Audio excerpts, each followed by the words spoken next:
bienvenue à toutes et tous, chers lecteurs d'Améliorons la ville. Alors, vous êtes notre vitamine, effectivement, 2 fois par semaine. Améliorons la ville, nous accompagnons donneurs d'ordre, maîtres d'ouvrage et entreprises dans les défis de transition, énergie, santé, sécurité, et ceux dans le logement collectif et le bâtiment tertiaire. Alors, je suis Xavier Faure, l'animateur de ce webinaire, et Benjamin Thaïs, bonjour Benjamin, notre rédacteur, m'accompagne pendant Bonjour. cette conférence. Pour le déconfinement et la reprise des travaux, la date du 11 mai est l'objectif qui est de plus en plus proche, mais maintenant on a la météo du Covid-19 avec des zones rouges et vertes et on est encore à Paris, en tout cas dans le rouge, et la reprise est un peu incertaine quant à la date. Espérons qu'on soit rapidement dans le vert, mais on verra ce soir parce que notre Premier ministre doit annoncer ce qui va se passer.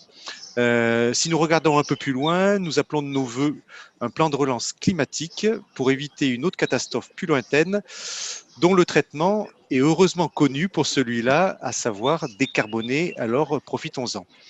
Alors, nous continuons, Améliorons la ville, à vous accompagner pour préparer le déconfinement et la reprise des travaux avec cette série de 9 webconférences à raison de 2 par semaine, les mardis et jeudis, pendant 1 heure, où nous avons déjà abordé 2 sujets dans le logement collectif, les gros travaux et l'entretien et maintenance. Là, nous allons aborder aujourd'hui et mardi prochain 2 sujets qui sont les réseaux électriques aujourd'hui et l'installation électrique dans les logements mardi prochain, l'installation numérique pardon, dans les logements. Ensuite, on parlera désamiantage avec 2 et ensuite, prévention des risques et diagnostic avant travaux, qui seront les 2 conférences pour terminer le mois de mai. Alors, pour ce qui nous réunit aujourd'hui, réseau électrique dans les bâtiments tertiaires. Si on devait en parler en quelques mots, le parc tertiaire est divers du fait de son activité, des activités qui y sont logées. Certains ont été sursollicités pendant cette phase de confinement, notamment les hôpitaux. D'autres ont été arrêtés, les écoles et les bureaux, quant à eux, ont été suspendus au télétravail. Ainsi, de nombreuses questions se posent aujourd'hui sur lesquelles on essayera de répondre avec vous. Alors que les entreprises électriques sont au cœur de la construction et de la maintenance du tertiaire, comment ont-elles continué leur activité ? Comment vont-elles reprendre ? Quel impact du Covid-19 sur les coûts des chantiers et qui les prendra en charge ?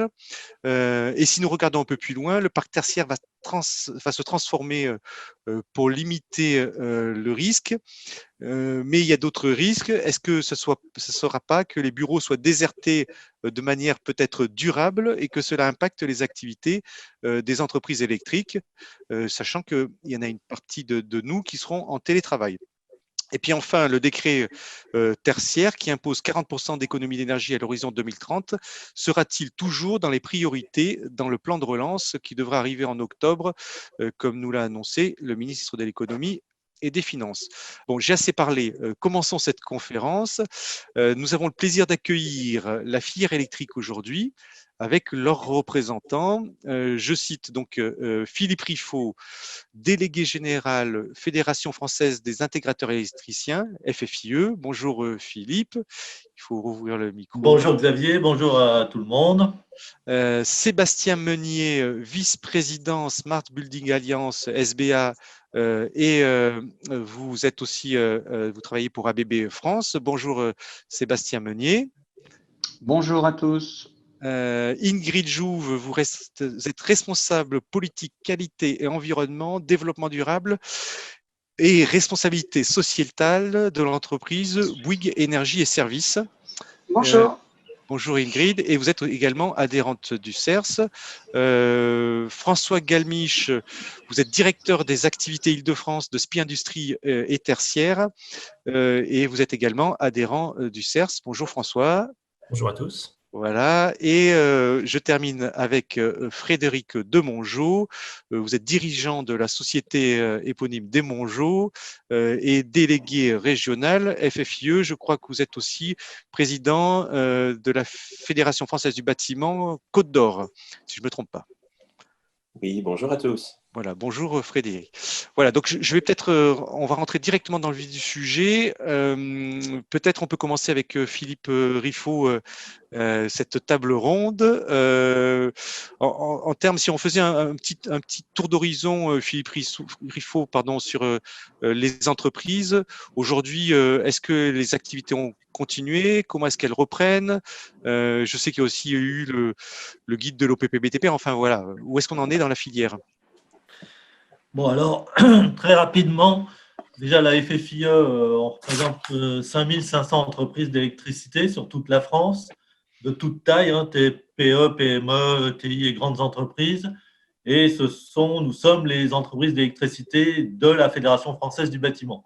Donc, tous nos adhérents sont aussi adhérents et membres du réseau Fédération du bâtiment.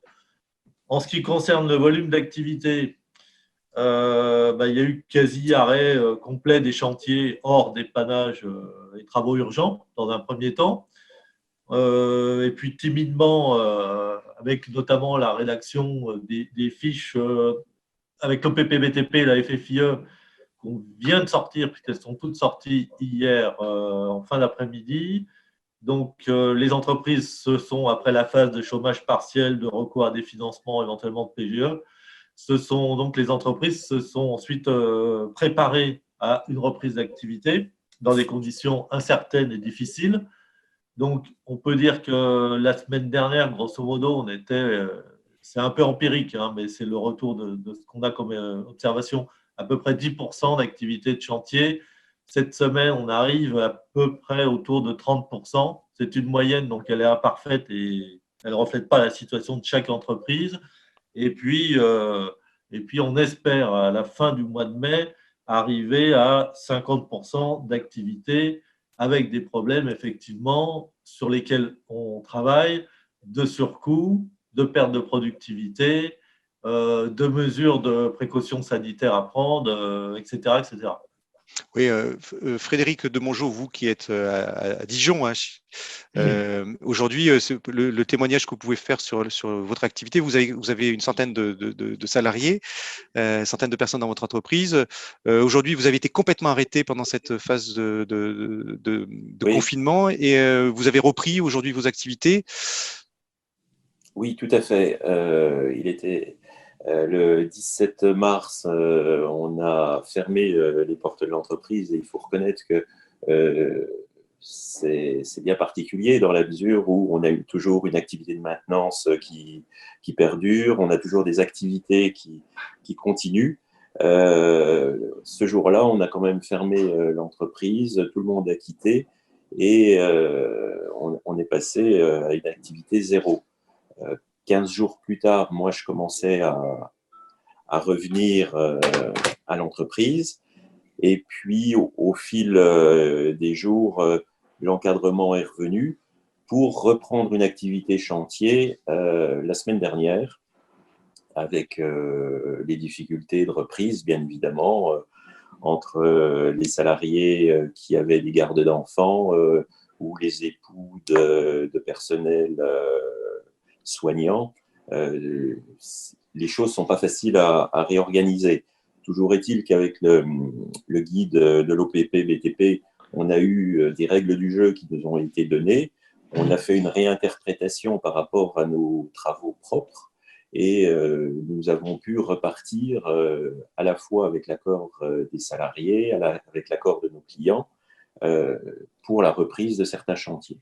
Oui, Alors, au niveau de la maintenance, vous avez arrêté, donc du coup, pendant une quinzaine de jours, il y avait plus de maintenance qui est assurée ou comment ça s'est Alors, en passé? fait, on a quelques maintenances parce que je fais à la fois des travaux de bâtiment et à la fois des travaux de réseau. J'ai des installations sur le domaine public, telles que des installations de feux tricolores ou d'éclairage public, qui ont mérité des gens d'astreinte pour mettre en sécurité les installations.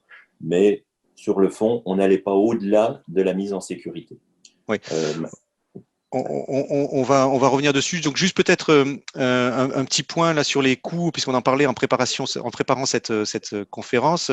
Aujourd'hui, vous me faisiez part effectivement des coûts qui sont induits par les mesures de prévention et donc qui va supporter ces coûts? Oui, tout à fait. En fait, Ça, c'est le gros travail de notre fédération, c'est de commencer à ouvrir la porte pour nos entrepreneurs, c'est-à-dire les bases mêmes de nos soumissions. J'aime pas beaucoup le mot, mais on nous demande de réaliser nos meilleurs prix pour les appels d'offres et bien évidemment, on nous demande toujours d'être proche du prix de revient. Donc, un promoteur, lui, induit toujours une notion de prise de risque. Et aujourd'hui, nos entreprises sont totalement incapables d'accepter des coûts supplémentaires. Nous n'avons ni la marge ni les trésoreries pour l'accepter. Et je pense que, en fait, la meilleure reprise, c'est quand tout le monde est en accord déjà sur la manière de reprendre, la manière de payer les prestations. Et en fait, le maître d'ouvrage, qui est l'investisseur, qui doit faire face toujours à des imprévus, doit bien considérer que nos entreprises ne pouvaient pas prévoir, donc sont sur une clause, j'allais dire, d'imprévisibilité sur des prestations qui sont liées au Covid. Vouloir tout mettre dans le compte prorata, c'est une aberration. Donc, vous militez, bien sûr, si je comprends votre propos, c'est que pour les maîtres d'ouvrage supportent les coûts parce que vous ne pouviez pas le prévoir. Alors, je vais, Ingrid, on va revenir dessus, Frédéric. Ingrid Jouve, vous pour Bouygues Énergie et Services, si on regarde les entreprises peut-être du CERS, parce que là, comme ça, on a la chance de vous avoir tous les deux aujourd'hui autour de la table, à la fois la FFIE et le CERS. Si on regarde les entreprises aujourd'hui, comment est-ce qu'elles ont repris leur activité Oui, en fait, comme Frédéric et Philippe, je vais souligner la contribution du CERS qui représente 135 000 salariés et 260 entreprises en France. Les entreprises se sont regroupées pour participer aux commissions sur la déclinaison du guide de l'OPP BTP, bien évidemment, l'écriture de fiches et ce déploiement sur nos sites avec le port du masque, les mesures barrières et tous les systèmes d'auto-évaluation. Je rejoins les propos qui ont été tenus parce qu'effectivement, il y a une nouvelle organisation, des nouveaux modes opératoires à travailler pour reprendre l'activité en garantissant la santé et la sécurité des collaborateurs. Donc, ça suppose de prendre un peu plus de temps. Ça suppose la mise en œuvre aussi de référents Covid-19. Donc, dans nos entreprises, il a fallu former des spécialistes qui sont là pour être garants de la sécurité des collaborateurs et de l'ensemble des intervenants. Donc, ça suppose des modes opératoires différents, l'élaboration de documents ou mise à jour de documents de sécurité qui n'étaient pas prévus. Donc, ça prend un petit peu plus de temps, effectivement. Ça n'empêche pas la reprise, puisque, pour vous répondre, donc, il y a des métiers qui ont perduré. Dans les sites sensibles, la maintenance, les astreintes ont dû perdurer. Donc, il y a quand même des gars qui sont restés travailler. Et je tiens à souligner leur activité. Et puis, effectivement, ça reprend doucement. À partir de fin avril, on a constaté une reprise qui augmente avec une vision à 80%, disons fin juin, avec des secteurs qui sont c'est plus ou moins disparates. C'est vrai que dans les réseaux publics, c'est peut-être un petit peu plus long que dans le secteur de la fibre, par exemple la télécommunication, où là, il y a toujours eu de l'activité, notamment par le télétravail, les besoins de télécommunication. Oui, alors on parlait, tiens, je vous lance sur un sujet. Bon, moi, ce que je vois aussi peut-être, mais on va en parler avec entre vous, Frédéric de Mongeau et Ingrid Jouve. Il y a peut-être aussi, on parlait de répercuter les coûts. Il y a peut-être des entreprises, quand c'est des grosses entreprises, c'est peut-être plus facile de répercuter sur le client, et quand les petites entreprises, plus elles sont petites, plus le rapport de force avec le maître d'ouvrage peut être différent, et donc ça peut être peut-être dans certains cas plus difficile. Je ne sais pas ce que vous en pensez, Philippe Riffaut. Moi, je pense que c'est à peu près pareil, mais c'est mon avis. Oui. Parce qu'en fait, le rapport, on n'a pas demandé que ce soit l'intégralité des surcoûts qui soit prise en charge. On demande qu'il y ait un partage déjà, et qu'il y ait une discussion qui s'instaure, parce qu'il y a une situation qui est exceptionnelle. Après, la relation, il y a des maîtres d'ouvrage importants qui ne sont pas faciles du tout, et il y a des petits clients qui acceptent facilement. Donc, on ne peut pas, de mon point de vue, on peut pas déterminer une règle par taille d'entreprise. C'est vraiment variable selon les clients. Ouais. François, François Galmiche, vous qui êtes directeur d'activité en Île-de-France, donc chez SPI, Industrie et Tertiaire, au niveau finalement, si on regardait un petit peu par type de projet, grands projets et petits projets, aujourd'hui, comment les activités ont repris? En Île-de-France, on a effectivement repris les chantiers, comme disait Ingrid, il y a 15 jours, 3 semaines pour les premiers.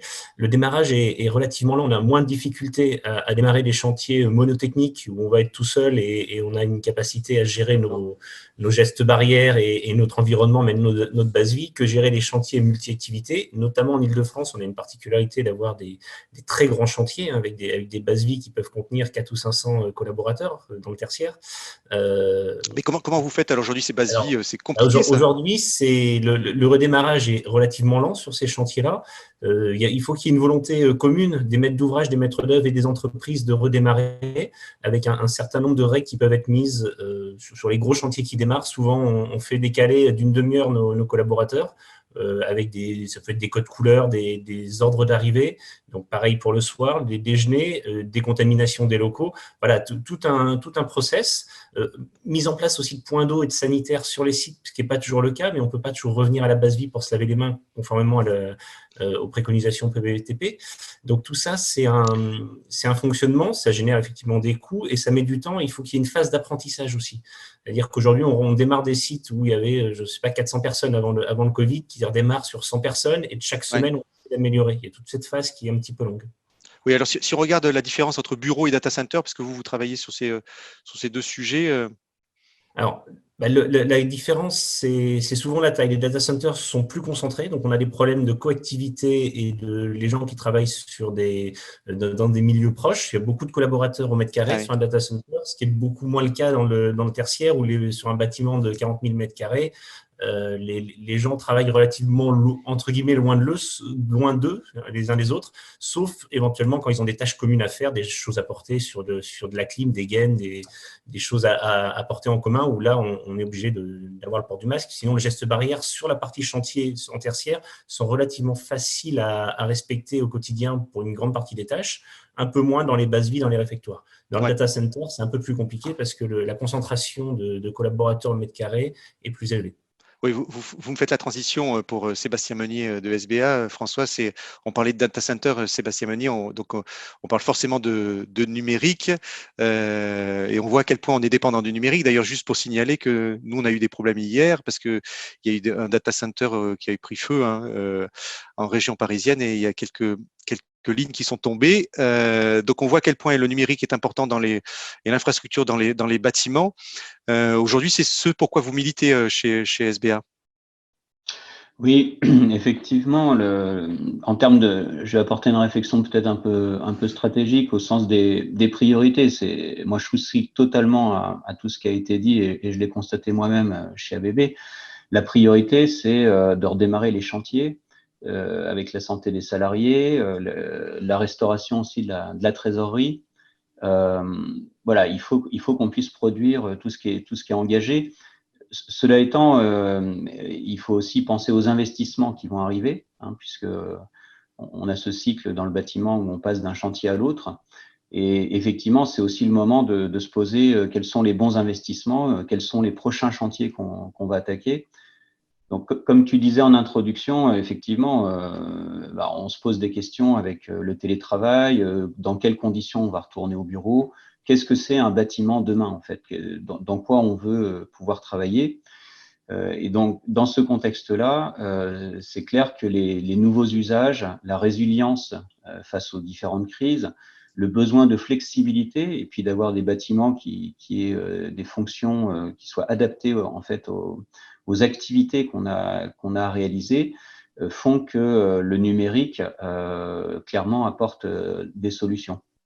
Maintenant, cette crise sanitaire, elle ne change rien aux enjeux qu'on avait déjà il y a quelques semaines et qu'on a toujours. C'est-à-dire que les bâtiments, c'est toujours 40% de la consommation énergétique en France. Intégré dans la ville, c'est 70% des gaz à effet de serre. Et donc, tout ça, il faut le prendre en compte dans la stratégie d'investissement qui est à venir. Donc, le numérique, dans ce contexte-là, c'est une solution pour la résilience, la flexibilité, et c'est une solution aussi pour atteindre nos objectifs environnementaux. Donc moi, le message vis-à-vis de ça, c'est un message aussi politique, c'est que dans les actions publiques qu'on attend tous, les mesures d'accompagnement, il faut que le numérique soit prioritaire dans le cadre de ce plan de reprise. Et si on ne fait pas ça, on n'atteindra pas nos objectifs à la fois de flexibilité, de résilience et en même temps nos objectifs environnementaux. Oui. Le numérique en tant que pour l'économie, mieux gérer l'économie d'énergie, Ingrid, vous, je sais que ça c'est un sujet sur lequel vous travaillez et sur la partie rénovation énergétique. Oui, effectivement, toutes les entreprises du CERS se sont penchées sur ce secteur-là, la rénovation énergétique. Avec la parution de textes, quand même, on doit s'en réjouir malgré cette crise sanitaire dernièrement, la semaine dernière.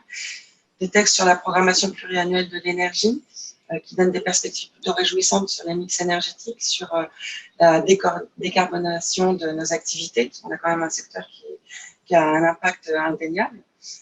Aussi un texte sur la stratégie nationale bas carbone, donc pareil, qui donne une dynamique dont on peut se réjouir qui reste positive. Et puis l'arrêté méthode sur la déclinaison du décret tertiaire, où là encore, il faut qu'on reste dans une dynamique où les textes vont suivre pour pouvoir rentrer dans le vif du sujet et être concret. Arrêter la parution de texte, mais rentrer dans le concret réellement maintenant. Oui, finalement, la publication des arrêtés, le législateur ne s'est pas arrêté, lui, pendant cette période de confinement. Et donc, ça, c'est plutôt un bon signe pour la filière, c'est que l'arrêté pour le décret tertiaire a été publié. Et donc, il y a une volonté finalement du public d'aller plus loin et de continuer. Donc, finalement, on sent que ça va faire partie du plan de relance. Philippe Riffaut. Je dirais qu'il faut distinguer, je rejoins ce qui a été dit, évidemment, mais il faut distinguer ce qui est parution de texte, parce que ça, les ministères savent faire, il n'y a pas de problème. Donc, si on a les textes adaptés qui facilitent l'innovation et qui fixent des objectifs de réduction de consommation d'énergie, c'est très bien, c'est indispensable. Après, ça a été dit, il faut la volonté, notamment la volonté des acteurs publics. Par exemple, les maires ne doivent pas pouvoir empêcher une reprise d'activité. Parce que si on réfléchit à des types de bâtiments qui auront besoin d'avoir des technologies numériques et des utilisations de bâtiments connectés, moi j'en vois deux déjà en priorité, les hôpitaux, les écoles, collèges et lycées, c'est un exemple. Si ces bâtiments avaient été équipés, performants du point de vue technologique, numérique, on aurait certainement mieux géré la reprise ou le maintien d'activité ou l'accroissement d'activité pour les hôpitaux dans cette période-là. Mais les textes, c'est bien, mais après, il faut la volonté et la simplification. Oui. Ingrid Jouve, aujourd'hui, vous nous faisiez un témoignage sur les textes qui étaient sortis, mais cette volonté, vous la voyez et les entreprises, est-ce que ça déclenche des travaux aujourd'hui chez les entreprises réellement? Alors, oui, ça des appels d'offres. Pas assez, en fait, mais pour y répondre, notamment le CERS a contribué à la définition de recommandations pour des contrats de performance énergétique, des contrats plus courts, des contrats avec de la gestion active, parce que c'est pas toujours facile de déclencher des travaux qui touchent à l'enveloppe du bâtiment. Donc, il y a cette accélération que nous, on promeut, vers laquelle on veut aller. Alors, on se réjouit de l'apparition des textes, mais effectivement, il faut absolument que cette dynamique soit au rendez-vous et qu'on n'attende pas que les éléments clés apparaissent d'ici 1 an ou 2. Il faut rentrer dans le concret. Ouais. Sébastien Meunier, c'est quelque chose sur lequel vous militez. Je sais au SBA, c'est pour que toute la filière se mobilise. Finalement, c'est une chaîne. C'est que l'ensemble des acteurs doivent être autour de ces sujets pour arriver à avancer. Sébastien. Oui, tout à fait. Il y a un autre texte qui est en cours de discussion qui va dans ce sens-là. C'est le futur décret BACS pour Building Automation Control System. Donc, qui va plutôt viser à équiper en infrastructure électronumérique et donc en gestion active, en pilotage de l'énergie, l'ensemble du parc tertiaire existant. Donc, on parle bien de tout le parc bâtimentaire, pas uniquement le neuf. Donc, on voit bien que dans ce contexte-là, si on a une bonne occasion de se mobiliser autour d'un contexte réglementaire qui est pour le coup favorable, et ça ne peut se faire qu'avec l'ensemble des acteurs de la chaîne de valeur, et notamment les organisations professionnelles qui sont ici autour de la table.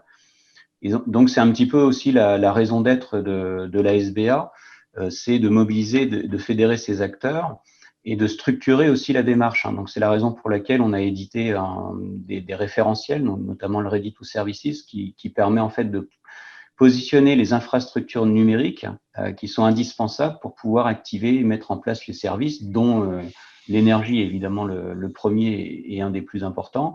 Mais toute cette crise, ça nous met en perspective d'autres référentiels qu'on est en train de travailler, comme la gestion des espaces, la sécurité et la santé des personnes, la mobilité aussi, la convergence entre le bâtiment et la mobilité durable, bien sûr. Voilà, et donc tout ça, ça fait partie d'actions qu'on est en train de mener tous ensemble au niveau de la filière pour déployer et se mobiliser en région, avec les écosystèmes locaux, que ce soit donc les conseils régionaux, les pôles de compétitivité, les organisations professionnelles, les entrepreneurs du bâtiment, mais évidemment aussi les startups. Et donc la vocation de la SBA, c'est d'organiser ces rencontres et sur le terrain, de pouvoir déployer ces référentiels. Est-ce que vous pensez, Sébastien, au SBA, que finalement, il va y avoir des retards qui vont être pris sur les programmes de travaux qui vont être faits? Et sur le déploiement aussi, je dirais le déploiement finalement, vous déployez une stratégie, une collaboration, mais du coup, ça désorganise un peu ce Covid. Et donc, est-ce que ça va impacter des retards ou pas? Le gros intérêt, je reviens sur l'investissement, c'est que dans la SBA, en fait, on retrouve l'intégralité de la chaîne de valeur, à commencer par les collectivités, puisqu'on a besoin de ce soutien de la commande publique, les aménageurs, les foncières, les bailleurs, les promoteurs, les architectes, et puis évidemment toute la chaîne d'opération qui est très bien représentée ici. Et il n'est pas question que les investissements s'arrêtent. Après, il peut y avoir des retards. Je sais qu'il y a certaines activités de chiffrage, c'est assez variable, soit qui ont été suspendues, soit au contraire qui ont été intensifiées. Ça dépend un peu des secteurs. Donc, il faudra être très attentif, effectivement, aux différents sous-segments qu'on peut avoir dans le bâtiment. Dans le bâtiment tertiaire, c'est assez vaste. Donc, il peut y avoir des retards. Mais j'insiste sur ce message politique dans le cadre de la reprise. Il faut intégrer le numérique au cœur de cette réflexion pour lancer les futurs investissements. Oui.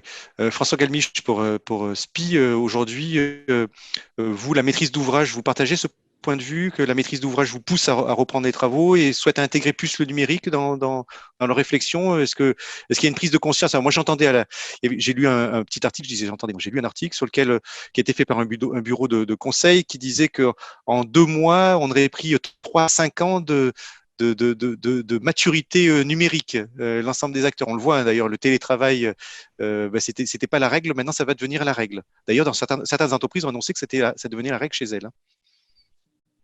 Oui, c'est tout à fait le phénomène et l'accélération. On va être obligé, nos maîtres d'ouvrage vont effectivement raisonner différemment. C'est un test grandeur nature, parce que on n'a pas eu le choix, donc on s'est tous mis au télétravail, et ça impactera évidemment la façon de concevoir les bâtiments et la façon, nous, de les réaliser. Évidemment, c'est toujours le même sujet. On est forcé. Alors, en Ile-de-France, on a connu le phénomène des grèves qui a un petit peu lancé le télétravail à partir de la fin de l'automne dernier, début d'hiver. Et puis là, on doit forcer le sujet. Alors, c'est un risque et une opportunité. On parlait en début de conférence. Ça risque de réduire un petit peu les mètres carrés à construire. Par contre, en termes de valeur ajoutée, de technicité, ce que disait Sébastien, on va avoir beaucoup plus de valeur ajoutée et de technique dans un bâtiment. Donc, en termes de chiffre d'affaires, on doit avoir des choses qui sont équivalentes et peut-être même développer cet usage et nous permettre de maintenir des gros volumes de chiffre d'affaires. Ce qu'on peut dire, c'est peut-être moins de mètres carrés, mais plus de valeur ajoutée, finalement, c'est ça. Oui. Est-ce qu'il n'y a pas un risque aussi de dire que le bureau, ça devient has-been, que du coup, plus personne, je parle dans le tertiaire, bien sûr, plus personne n'aille au bureau. Après, le télétravail a aussi ses limites. On le voit sur une longue période comme aujourd'hui. Il faut quand même à un moment que les gens aient des lieux de rencontre, ce travail. On a une perte de productivité. Enfin, pour moi, ça c'est ma vision. Une perte de productivité à faire tout en télétravail. À un moment, le télétravail, il y a des choses qui se font bien. Et puis, il y a aussi un besoin de présentiel. Donc, le bureau totalement has-been, ça serait étonnant. Mais le fait d'évoluer dans notre façon de travailler, dans nos démarches, C'est évident. Et l'accélération, vous en parliez tout à l'heure, de 3 à 5 ans est sûrement de cet ordre de grandeur. Oui. On a gagné beaucoup de temps sur la mise en place de ces outils, de ces nouveaux outils et nouveaux usages dans les bâtiments. Finalement, Philippe Riffaut, je vais revenir vers vous, Frédéric, après sur la partie coût. Hein. Philippe Riffaut, si on regarde, vous avez changé d'ailleurs votre signature, ou c'est devenu à la Fédération française des intégrateurs électriciens, donc vous avez anticipé quelque part une vision un peu, vous avez été visionnaire, c'est qu'il y a plus de valeur ajoutée maintenant dans le bâtiment et peut-être on fera un peu moins de volume. Je parle du tertiaire. Hein. Oui, bah, c'est exactement ça. Hein. Enfin, c'est vrai aussi pour le logement, cela dit, mais oui, donc effectivement, on a changé de nom pour prendre en compte ces évolutions. On travaille dans le même temps, mais aussi avec la filière, sur les formations et les compétences qui sont indispensables pour mettre en œuvre, programmer toutes ces nouvelles technologies dans les bâtiments. Et puis également, on a publié un guide avec la filière sur les bâtiments tertiaires et la transition numérique et énergétique au sein de ces bâtiments. Donc oui, on essaye d'être dans l'anticipation sur tous ces points-là, mais en travaillant à la fois en prospective et de manière très, très concrète, en publiant, comme l'a dit Sébastien, des référentiels ou des cartographies de compétences et de formation en lien avec la filière et le ministère du Travail et les entreprises, naturellement. Frédéric Demongeot, je reviens là, je vais être sur des sujets un peu polémiques, hein, mais volontairement.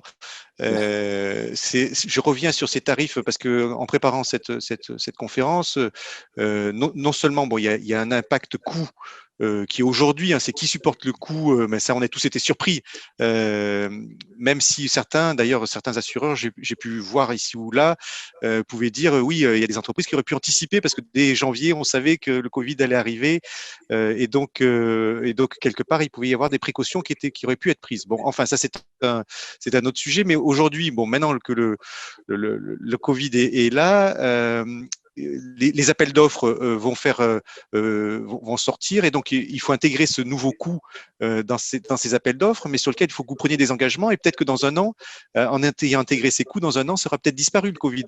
Et donc comment vous pouvez gérer ça au niveau des appels d'offres?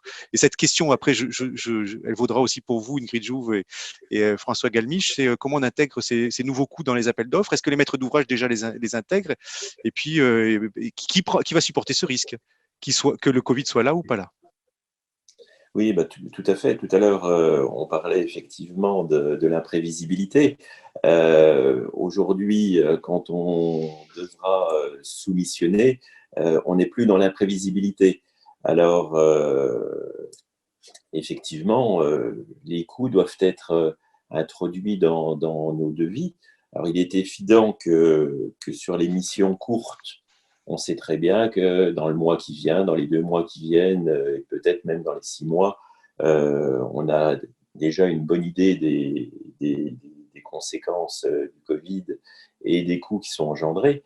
Mais sur des marchés pluriannuels, il faut que nos maîtres d'ouvrage, nos maîtres d'œuvre intègrent cette notion, peut-être sous la forme d'une variable, mais il faut qu'on puisse en profiter quand c'est nécessaire et être protégé au niveau de l'entreprise dans nos coûts et, j'allais dire, pour le maître d'ouvrage, pouvoir le retirer quand nous ne serons plus en phase de protection aussi importante qu'aujourd'hui. Voilà. Oui. Pardon, Frédéric, allez-y. Je voulais non, allez-y. François ou Ingrid, vous, au niveau des appels d'offres, vous militez aussi pour cette variable qui soit intégrée sur les appels d'offres pluriannuels? Pour l'instant, pour le CERS, je pense que c'est encore peut-être un petit peu tôt pour se prononcer. Je rejoins les propos qui ont été dits précédemment sur l'importance de dialoguer avec les clients, avec les maîtres d'ouvrage, parce qu'aujourd'hui, on est face à des coûts qu'on identifie facilement, des coûts directs, le port du masque, les lingettes, le liquide, le matériel. Après, il y a les coûts induits d'organisation, du transport des collaborateurs, du temps, de moindre productivité. Et ces coûts-là, c'est plus difficile en fait de les estimer. Et je pense que ce qui est vraiment important, c'est de se dire que, voilà, anticiper, oui, on aurait pu, mais enfin, on est vraiment dans des scénarios qui sont, on n'aurait jamais imaginé en arriver là, que ce soit un virus, une crise sanitaire ou même un virus informatique, on est toujours, voilà, on peut être surpris. Donc, il y a un partage de responsabilités qui, à mon avis, à définir au cas par cas, dans une relation intelligente avec les clients. Donc, il est important d'ailleurs de garder un contact privilégié parce que ça nous éprouve tous, en fait, cette crise. Donc, je pense que ce sera réglé au cas par cas. On est encore dans l'apprentissage, selon moi. Oui, oui, François Galmiche, avec vos clients, les maîtres d'ouvrage en Île-de-France, est-ce qu'aujourd'hui, ils vous demandent d'intégrer ce nouveau risque dans les réponses que vous faites sur les appels d'offres? Alors, je ne sais pas si les appels d'offres sont sortis, hein, si tout a été arrêté. Non, alors les appels d'offres continuent à sortir. C'est une des activités qui s'est maintenue pendant le confinement, le chiffrage et la réponse aux appels d'offres. Oui, la plupart des appels d'offres qui sont en cours ont été chiffrés sans Covid. Enfin, souvent, c'est des plusieurs semaines ou des fois plusieurs mois pour les chiffrages. Mais avant de passer les commandes, les clients, les maîtres d'ouvrage aujourd'hui nous demandent d'intégrer ce coût. Donc, soit en forfaitaire, soit effectivement en coût mensuel, en se disant peut-être que au printemps prochain, ce coût disparaîtra. Voilà, donc ça dépend un peu de l'approche du client. Est-ce qu'il veut forfaitiser et laisser une partie du risque dans l'entreprise? C'est aussi notre vision. Ou alors de le faire en coût mensuel et d'être au plus juste en disant quelle est la durée et on verra et on adaptera. Donc aujourd'hui, c'est le cas. Les prochains appels d'offres, de toute façon, comme le disait Frédéric, on devra l'intégrer dans notre offre et ça fera partie du risque entreprise qu'on a l'habitude de porter. Oui. En termes de coûts, Frédéric, vous avez estimé le montant que ça représente pour votre entreprise. Alors, il y a peut-être les coûts tout de suite, hein, c'est-à-dire c'est ce que vous disiez, Ingrid Jouve, c'est les nouvelles méthodes de travail. Bon, il faut quelques mois pour se mettre un peu dans ces nouvelles méthodes de travail, mais si on regarde de manière un peu plus lointaine, en janvier, est-ce qu'on sait, ça va être quoi le surcoût? Le surcoût, aujourd'hui, il est très difficile à définir. Autant on sait la masse de frais généraux qu'on n'a pas pu amortir sur ces 2 mois passés, autant le surcoût devra tenir compte de l'organisation qui sera mise en œuvre. Et aujourd'hui, on est surtout dans la reprise et sur des choses qui fonctionnent ou qui dysfonctionnent. Tout ça doit être mis en musique et à partir de là, quand on connaîtra bien le manque de productivité que l'on a dans notre entreprise, on pourra définir le coût. Les premières estimations aujourd'hui, on parle de 10 à 20% de productivité perdue. Ça revient tout de suite à dire un coût majoré de 5 à 10% sur le montant de nos devis. Vous partagez ce point de vue, François et Ingrid, c'est-à-dire finalement on peut se poser la question, est-ce que si c'est 10 à 20%, c'est important, mais est-ce que du coup ça va pas mettre aussi un arrêt sur des programmes est-ce que les maîtres d'ouvrage vont suivre sur les programmes de rénovation énergétique? Est-ce que vous partagez ces montants? C'est effectivement les ordres de grandeur qu'on peut avoir, autour de 10%. Même certains clients qui ont donné des chiffres par jour de ce que ça représente en termes d'équipement par personne. Moi, je me répète, je pense que c'est encore un petit peu tôt, mais effectivement, il faudra qu'on en tienne compte et qu'on négocie pour pouvoir faire perdurer les marchés, notamment ceux de la performance énergétique. François, vous vouliez apporter un propos? Oui, exactement la même chose. L'ordre de grandeur, c'est ce qui estime aujourd'hui le coût direct, l'augmentation des prorata, de la base vie, des coûts de matériel nécessaire, c'est assez facilement quantifiable, je dirais. Ce qu'on a un petit peu de mal à voir, c'est la perte de productivité, donc l'allongement de durée des chantiers, parce qu'à un moment, on ne va pas pouvoir mettre plus de collaborateurs sur les chantiers de fait de ces contraintes, et c'est ça qui est très difficilement quantifiable, et c'est cette phase d'apprentissage dont on parlait tout à l'heure qui va nous donner un peu les volumes de ce que ça représente. Mais ce sera sûrement de cet ordre de grandeur-là. Alors, je vais aborder un point aussi un peu délicat sur la sécurité et la santé. Peut-être pour vous, Ingrid, on en avait parlé. C'est le renouvellement d'air dans le tertiaire. Parce que Oui. effectivement, on voit que le Covid circule. C'est ce qu'on nous répète d'ailleurs à la radio ou à la télévision tous les jours. Et donc, est-ce qu'il y a des mesures particulières qui sont prises aujourd'hui sur le renouvellement d'air? Et comment on peut faire, et peut-être après, peut-être Sébastien pourra compléter, c'est peut-être un meilleur pilotage dans les bâtiments. Oui, alors effectivement, dans le cadre des échanges qu'on a pu avoir avec le PBTP et pour la mise en œuvre des recommandations de santé et sécurité des intervenants sur site et dans les bureaux surtout, il y a un point qui a été soulevé, pour lequel il n'y a encore pas nécessairement de réponse très claire, mais qui font l'objet de travaux, c'est celui du risque de contamination et de propagation du Covid-19 dans l'air via les systèmes de ventilation. Aujourd'hui, on ne sait pas trop. On connaît la propagation par les gouttelettes, par le toucher, le contact, d'où les mesures barrières et le port de masques. Par rapport à la ventilation et à la qualité de l'air dans les bâtiments, surtout les bâtiments performants étanches à l'air, on peut se poser la question. Ce qui a été décidé au niveau du CERS, c'est de réunir une nouvelle commission pour partager en fait les connaissances actuelles et réfléchir à des recommandations qui pourraient être partagées avec nos clients dans le domaine de la maintenance notamment, pour aller peut-être vers plus de renouvellement d'air, notamment nocturne, ou de remplacement de filtres, mais aussi pour rassurer et apporter une vision sur la situation actuelle et ce qui est possible de faire pour répondre à cette problématique. Oui, ça milite, Sébastien, pour quand même un pilotage plus fin des bâtiments, et ça rejoint votre idée au SBA pour pouvoir agir comme ça au jour le jour, et je dirais, comme vous disiez, Ingrid, en fonction des besoins. Oui, absolument. En effet, il y a aussi des sources de valeur ajoutée. Parce que je voudrais, en complétant tout ce qui a été dit sur les coûts, auquel je souscris totalement, il y a aussi des nouvelles recettes. C'est-à-dire qu'on voit que l'usage, le service dans les bâtiments, c'est quelque chose qui va prendre de plus en plus d'importance. Et donc, ça va générer des nouvelles recettes. Donc, dans un meilleur pilotage et notamment pouvoir mieux piloter la qualité de l'air, par exemple, on voit que ce sont des critères qui deviennent incontournables, qui sont des obligations à avoir pour assurer une bonne santé des collaborateurs sur un site. D'autres aspects aussi par rapport à l'énergie, je reviens sur la décarbonation.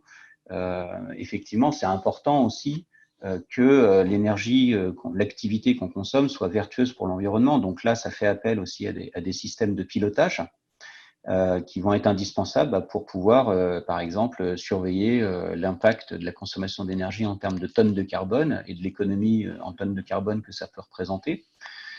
Un autre point aussi, je voudrais souligner de nouvelles recettes ou de valeurs ajoutées de services, c'est autour de la mobilité durable. Et donc ça, c'est ce qu'on est en train de regarder en ce moment même avec la SBA et un certain nombre d'autres organisations professionnelles. Et là, dans la mobilité électrique, à nouveau, c'est la valeur d'usage et de service qui reprend le dessus. C'est-à-dire que effectivement, s'il faut 5 heures pour charger ou 10 minutes, c'est pas du tout le même service et donc c'est pas la même valeur ajoutée, ce sont pas les mêmes recettes aussi pour nos entreprises. Et puis, troisièmement, c'est aussi le niveau d'équipement et de service que je vais pouvoir trouver dans un bâtiment tertiaire. Je dirais, il faut que j'ai des services qui soient performants et adaptés, de réservation de salles de réunion, de géolocalisation à l'intérieur du bâtiment, de points de rencontre, de travail collaboratif, qui sont autant de choses que je ne peux pas faire à la maison. Et donc, le télétravail, c'est pas non plus la solution ultime. Là aussi, ça génère des nouvelles recettes, des nouvelles opportunités.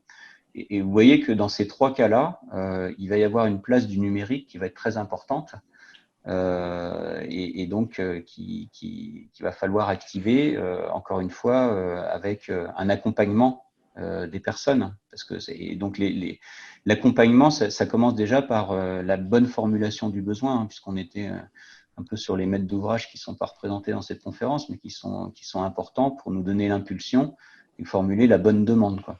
Oui, Sébastien, vous avez tu as, vous avez chez ABB une double casquette, hein, puisque vous êtes aussi, vous travaillez pour ABB France, parce qu'on parlait dans les entreprises, elles ont eu beaucoup de difficultés pour la reprise, parce qu'il y a eu une rupture des chaînes d'approvisionnement, hein, les industries sont tombées, se sont arrêtées, donc les entreprises n'avaient pas de quoi recommencer. Est-ce qu'aujourd'hui ABB France fournit tous les électriciens? Oui, ça, on l'a regardé très attentivement aussi au niveau de notre syndicat, le JMELEC, avec l'ensemble de nos collègues industriels. Je dirais que la principale difficulté qu'on a rencontrée n'a pas été vraiment un arrêt de production des usines ou d'approvisionnement des composants, mais plutôt effectivement la conséquence de la fermeture des chantiers. Et donc, il n'y a pas de rupture de la chaîne logistique ou de fabrication. Hein, notre indicateur avancé, parce qu'on est très présent en Chine, nous a montré que finalement l'industrie a plutôt bien résisté avec des postes de travail qui sont, je dirais, configurés différemment que dans un bâtiment tertiaire, par exemple, qui fait qu'il y a une continuation d'activité. Donc, écoutez, nous, on est totalement engagés et prêts pour la reprise. Hein. Ouais. Frédéric, vous n'avez pas finalement aujourd'hui, c'est pas ce qui vous freine, Frédéric, François et Ingrid, c'est pas ce qui vous freine, c'est l'approvisionnement, c'est pas là qu'est le problème. Non, on n'a pas on a nos approvisionnements qui ont été faits depuis le jour de l'arrêt, on avait déjà le matériel pour faire. On a été arrêté, on reprend. Par contre, on est dans un mécanisme industriel, c'est-à-dire qu'on relance nos équipes sur les chantiers. Et il faut vraiment que la tendance suive, c'est-à-dire qu'il ne faut pas qu'on ait des trous dans l'approvisionnement maintenant et qu'on arrive à bien gérer nos chantiers. Et si on redémarre, il faut que ce soit un redémarrage plus ou moins progressif, mais qui aille toujours vers l'avant.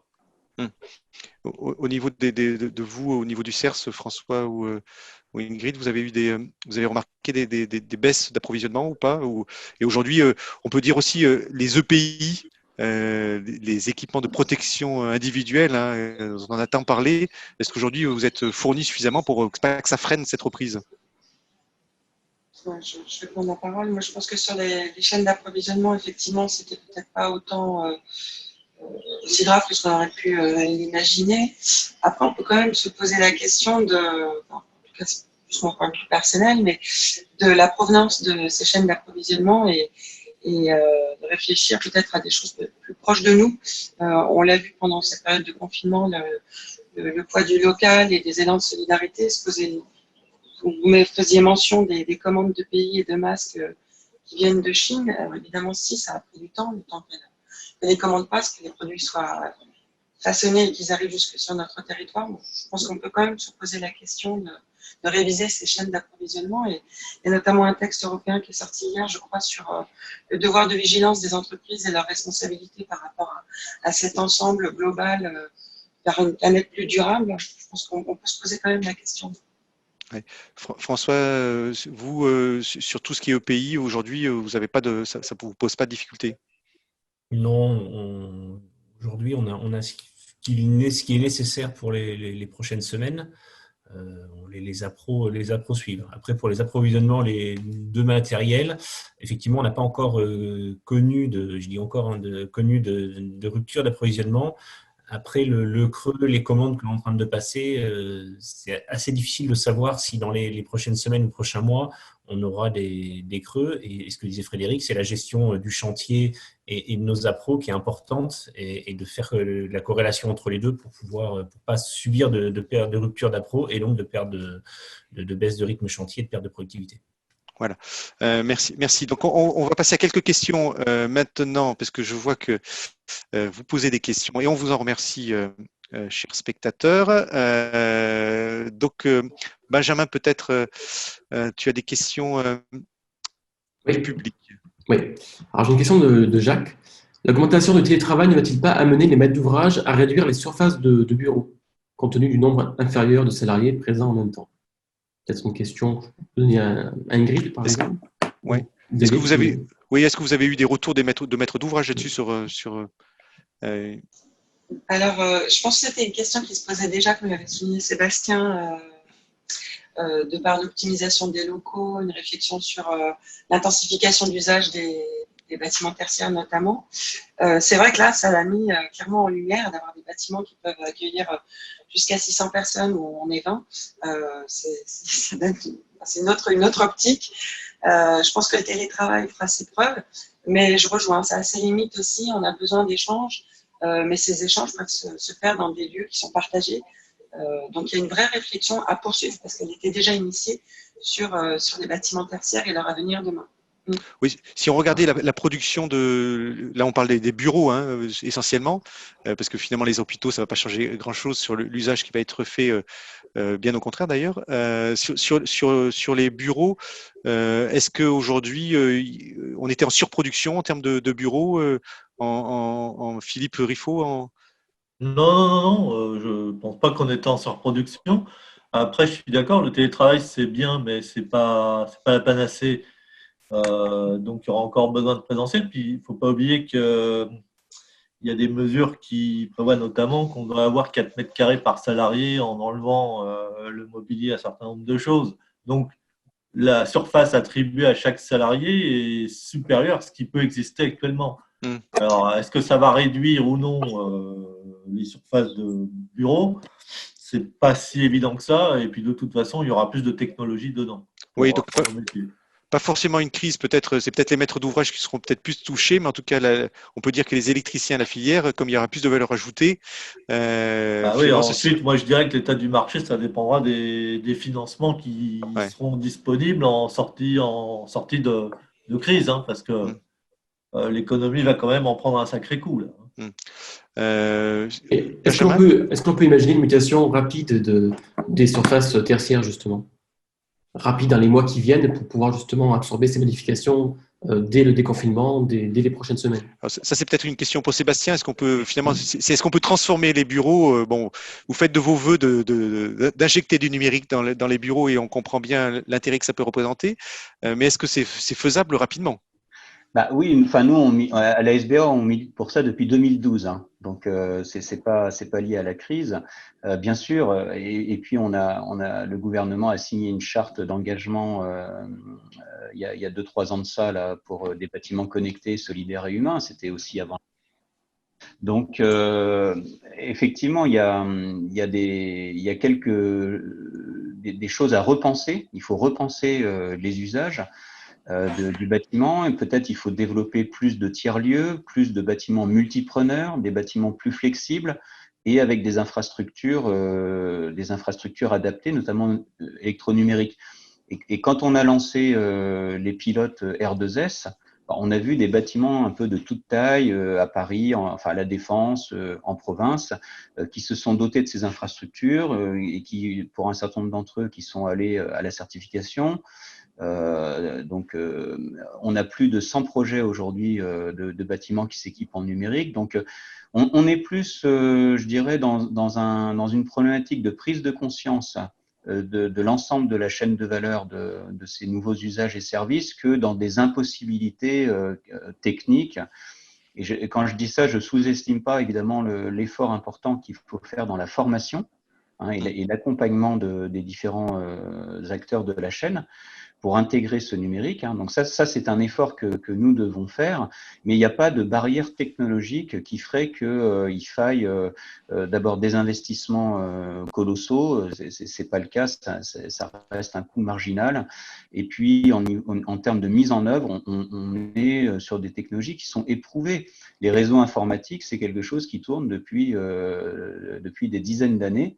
J'allais dire au moins 25 ou 30 ans. Donc, je veux dire, il y a toutes les technologies et on sait exactement comment mettre ça en place. Oui. Donc, on doit pouvoir espérer une mise à niveau, une valorisation de l'actif immobilier tertiaire, et notamment de bureaux, par le numérique dans une échelle de temps courte. Je dirais dans les 3-5 ans. Et ça, si on est un peu astucieux, on va utiliser ce fameux décret tertiaire et BAX pour délivrer cette infrastructure numérique avec un premier service qui est la gestion de l'énergie. Ça, c'est vraiment à notre portée immédiate. Oui. Benjamin, peut-être une autre question? Oui, une question qui prend un peu la suite de ce que vous venez de dire, Sébastien. Que pensez-vous du power over Ethernet, mais plus largement, quelles sont les technologies qui vont se développer plus particulièrement avec les nouvelles configurations de travail? Alors, qu'est-ce que c'est le Power over Ethernet? Il y a quelqu'un qui connaît qui connaît ça? Parce que C'est le fait de… Philippe Riffaut, voilà. Alors, je laisse Benjamin répondre et puis après, je vous dirai ce qu'on a fait dessus à la FFIE. Non, mais vas-y, explique, Philippe, ce que c'est. Le Power over Ethernet, grosso modo, sont des systèmes de câbles qui permettent de passer et la communication et la puissance Ah oui. sur le même réseau. Et c'est un système qui est une technologie qui est intéressante, à laquelle on croit. Et à la FFIE, on a publié un guide il n'y a pas très longtemps sur le sujet pour nos adhérents, qui est très complet. Et on a également organisé beaucoup d'animations territoriales dans les départements qui ont très bien marché sur le POE. Mhm. Je ne dis pas que c'est la technologie, c'est une technologie intéressante. Hein, attention. Donc, vous y croyez. François Galmiche et Ingrid Jou, vous connaissez, j'imagine bien sûr ce sujet. C'est quelque chose que vous déployez Ça se déploie, oui, depuis de nombreuses années, notamment sur la vidéo. Vidéosurveillance passe sur PoE. Il y a eu des essais sur des luminaires dans les bureaux, notamment parce que aujourd'hui, le PoE, leur unité, alors moi, je fais peut-être longtemps que je n'ai pas suivi, mais c'est 30 watts par câble. Donc, on tire un câble, au lieu de tirer un câble d'alimentation pour un luminaire, un pavé LED par exemple, et on peut le mettre sur un PoE.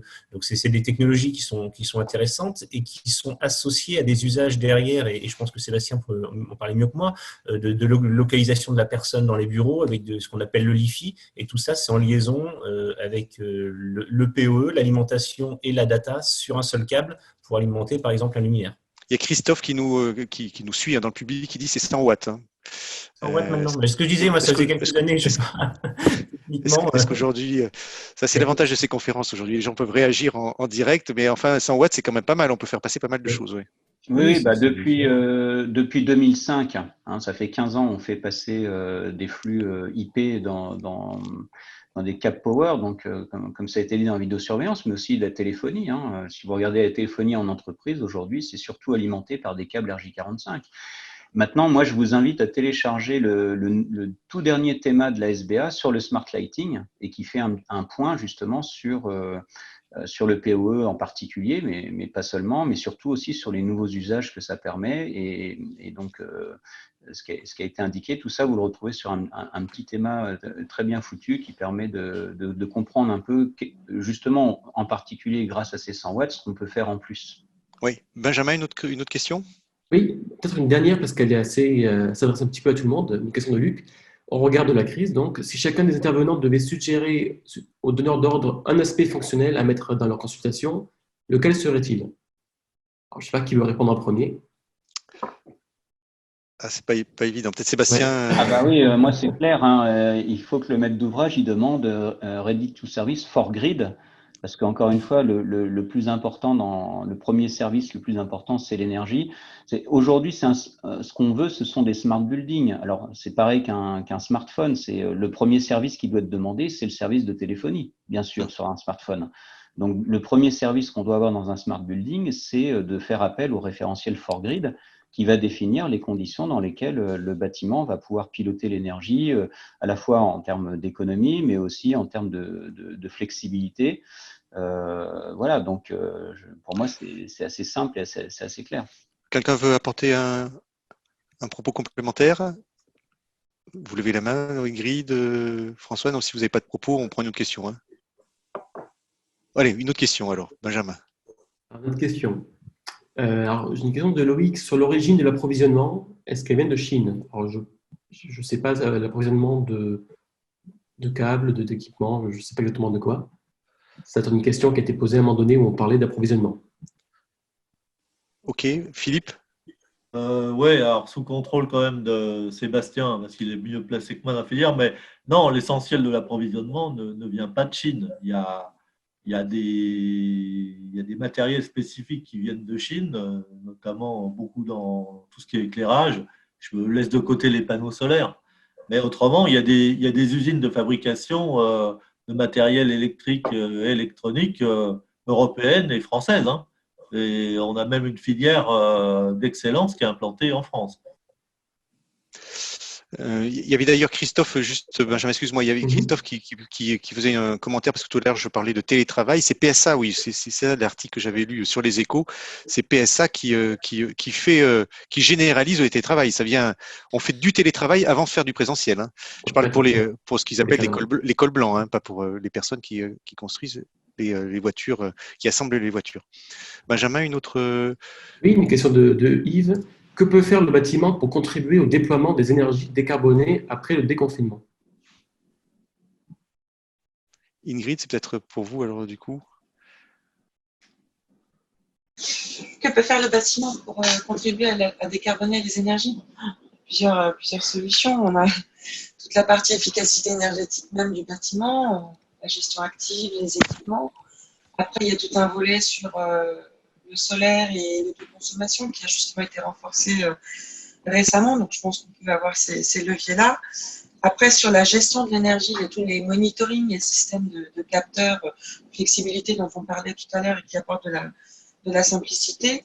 Je pense que des solutions qui sont à notre portée aussi, on disait qu'elles étaient plutôt de demain et de l'ordre de l'innovation, mais des solutions sur le mix énergétique, le stockage et des systèmes qui permettent de s'effacer, de réduire ses consommations de manière drastique.